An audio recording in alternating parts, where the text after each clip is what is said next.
करुणाकरलिङ्गं रावणदर्पविनाशकलिङ्गं तत्प्रणमामि सदा शिवलिङ्गं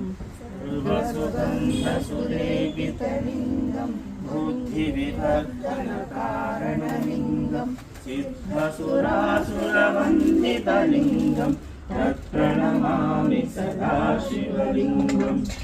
महामणिभूषितलिङ्गं फणिपतिवेष्टितशोभितलिङ्गं दक्षसुयज्ञविनाशकलिङ्गं तत्प्रणमामि सदा शिवलिङ्गं कुङ्कुमचन्दनलेपितलिङ्गं पङ्कजहारसुशोभितलिङ्गं सञ्चितपापविनाशकलिङ्गं तत्प्रणमामि सदा शिवलिङ्गं